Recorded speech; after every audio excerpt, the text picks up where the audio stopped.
Welcome back to Tears for Fears. I'm your host, Megan Shoup. You can follow me on Twitter at Megs08DFS. And of course, we're talking week 3 tiers today. But before we do, be sure to like this episode and subscribe to the FanSpeak Network.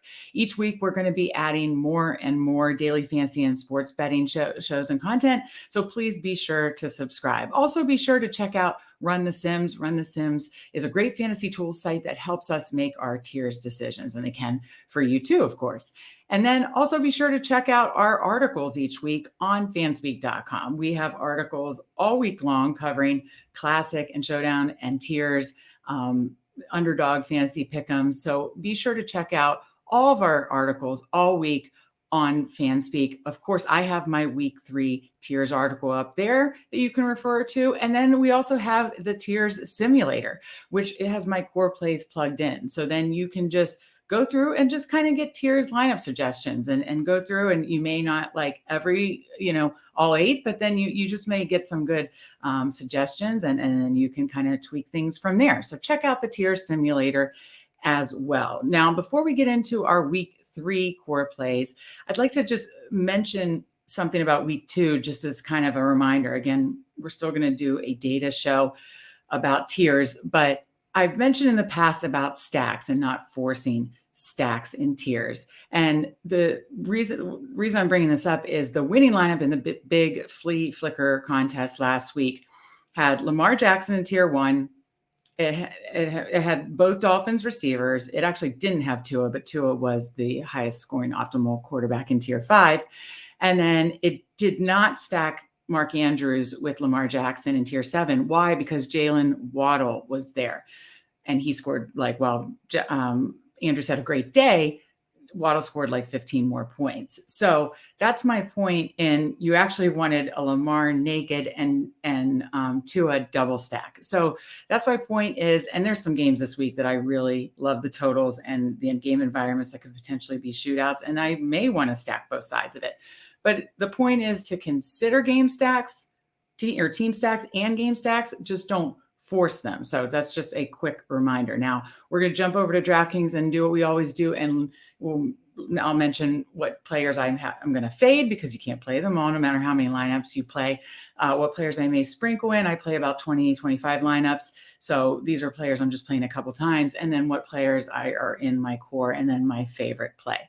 So let's jump right over to DraftKings and let's find our core plays.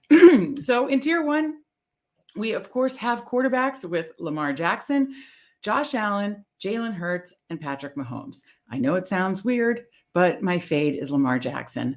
I just don't like the game environment here with the Patriots. It's not the same, Lamar Jackson has those ceiling performances in those shootouts, back and forth games, and I don't see it here with the Patriots.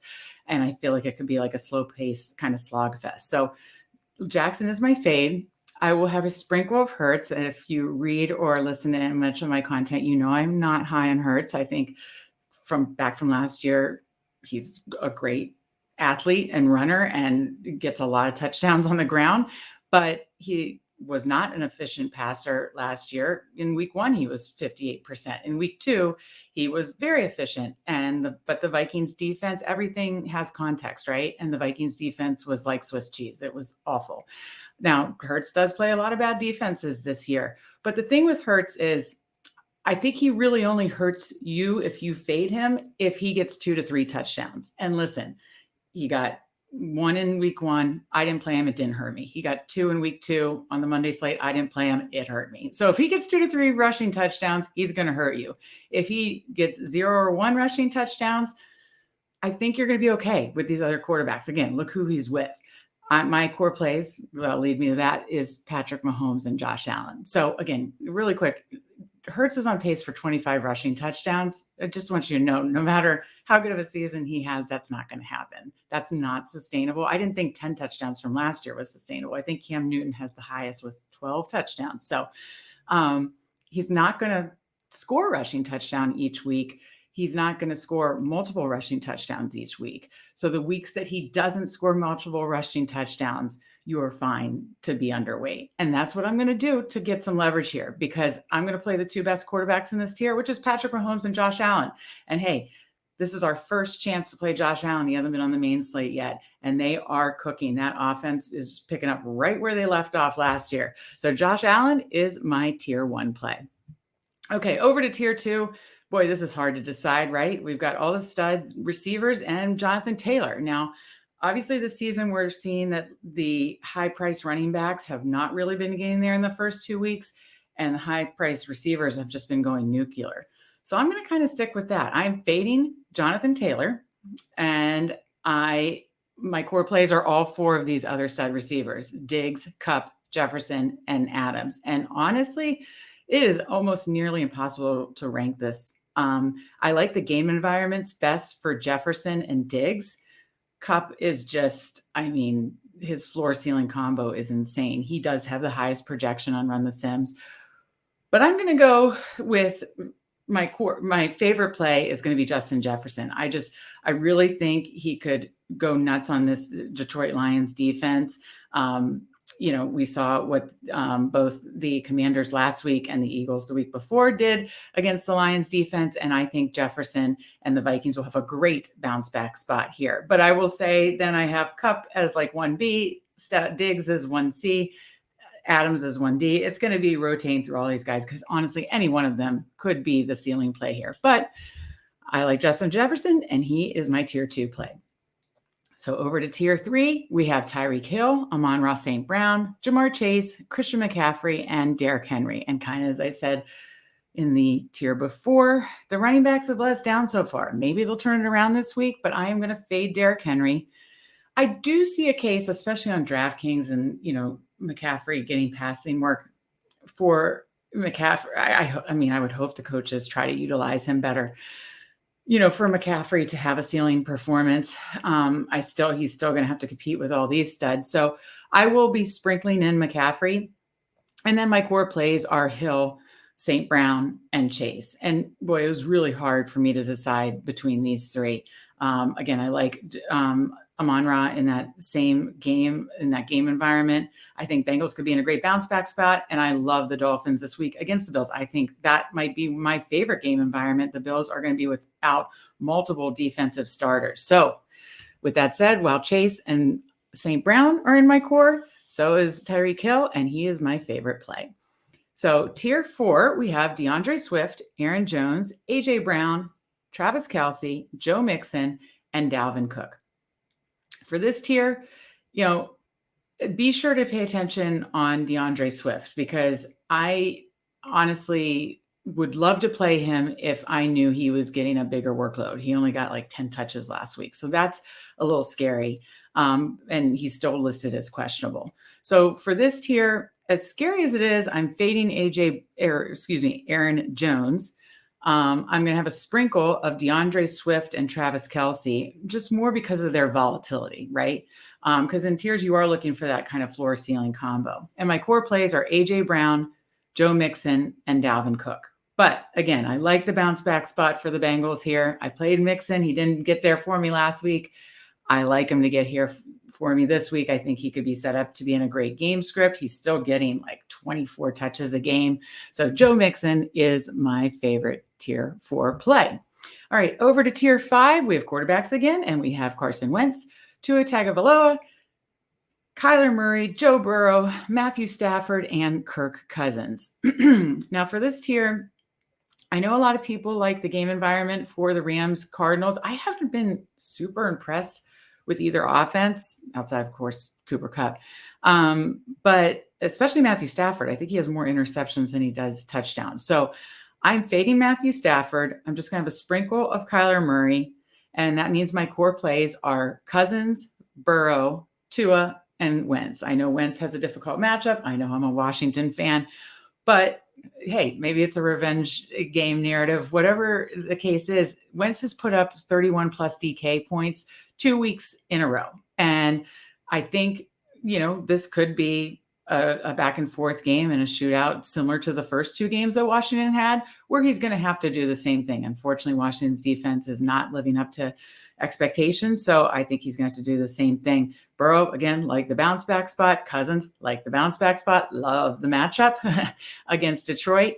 And Cousins is always low owned, by the way. Nobody loves playing Cousins, even though, he's definitely live for, 3 touchdowns and 300 yards, which could be the highest scoring in this tier. So I will definitely have plenty of Cousins. So Cousins, Burrow, Tua, Wentz, core plays, but I'm going to go with Tua. He wasn't the highest projected here, but again, the Bills are going to be without multiple defensive starters, multiple in their secondary.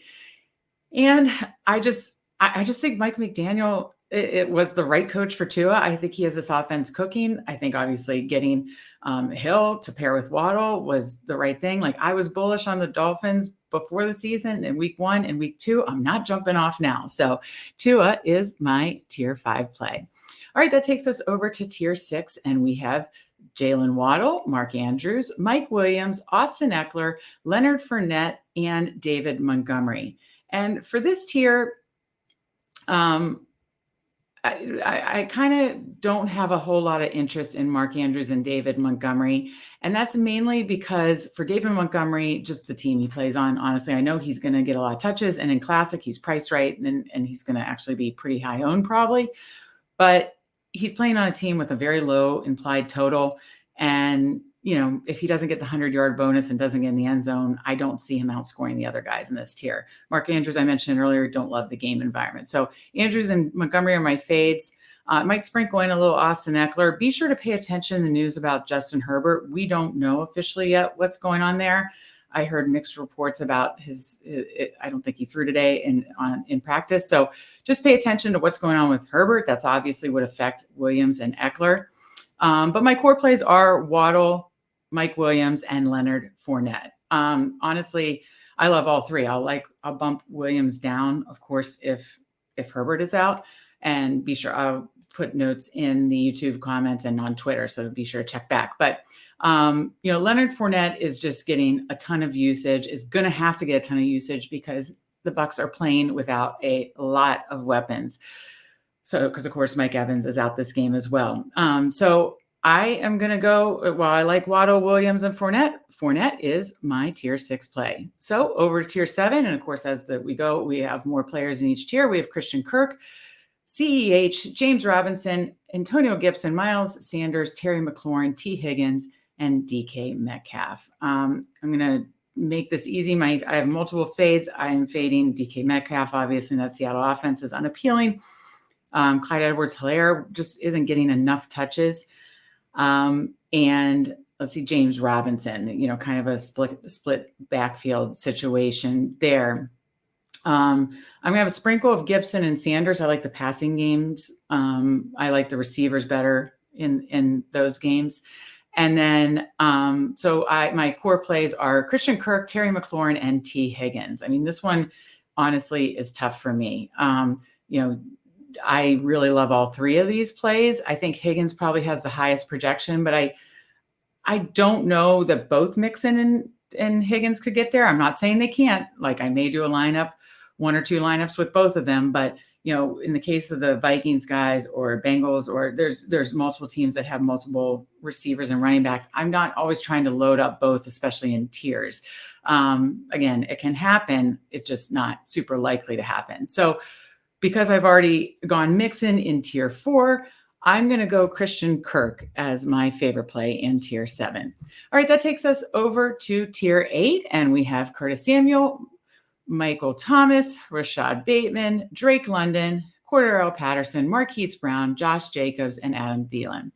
My fades here: Bateman, don't love the game environment. Patterson, didn't trust the touches last week, and Jacobs, I think he's a good classic play because of his price. I don't see him outscoring some of these receivers. So that means my core plays are Samuel, Thomas, London, Marquise Brown, and Thielen. I mean, honestly, this is what tier 8 is. It's boom bust, right?